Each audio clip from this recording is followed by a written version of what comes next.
Welcome back to Ratna life style. ముందుగా ఈరోజు recipe ఏంటో చూద్దాం ఫ్రెండ్స్. చికెన్ మంది బిర్యానీ ఎలా ప్రిపేర్ చేయాలో చూద్దాం. దానికి కావాల్సిన పదార్థాలు ఏంటో చూద్దాం. 1/2 కేజీ బిర్యానీ రైస్ మనం కడిగేసుకుని నానబెట్టుకోవాలి 2 గంటల సేపు.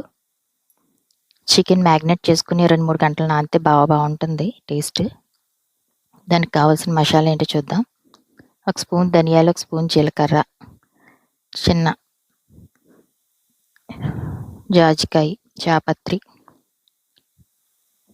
2 ఇంచులు దాచిన చెక్క, ఇవన్నీ వేసుకుని మిరియాలు మిక్సీ పట్టుకోవాలన్నమాట పొడు.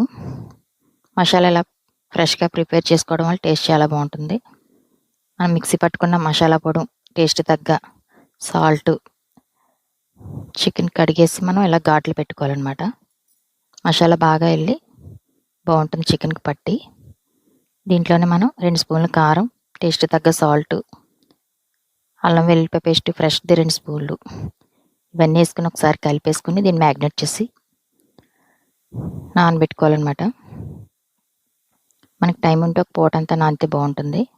టైం లేకపోతే మినిమం గంట సేపు అన్న నానితే టేస్ట్ చాలా బాగుంటుంది.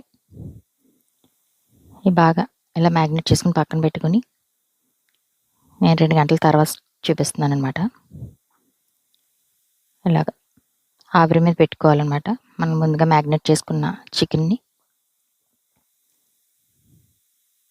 మన ఇడ్లీ అలా ఆవిరి పెడతాం, అలాగా కింద వాటర్ పోసి పైన వేరే గిన్నెని పెట్టుకుని ఇలా ఆవిరి మీద పెట్టుకోవాలి.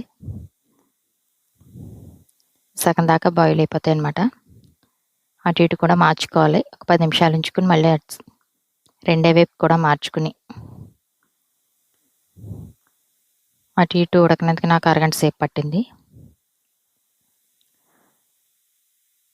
బాగా ఉడికిపోయిన తర్వాత ఒక అరగంట సేపు అటు ఇటు కూడా దించేసుకోవాలి. స్టవ్ మీద ఒక 100 గ్రాముల ఆయిల్, 2 స్పూన్ల నెయ్యి వేసుకుని జీడిపప్పులు, కిస్మిస్, బాదం కూడా వేసుకుని దోరగా వేయించుకోవాలి.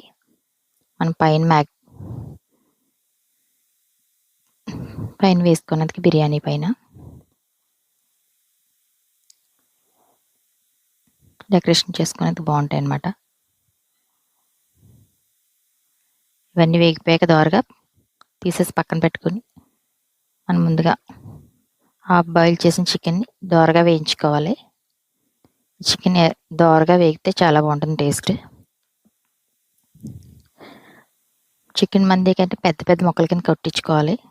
నేను జాయింట్లతో చేశాను అనమాట మామూలుగా.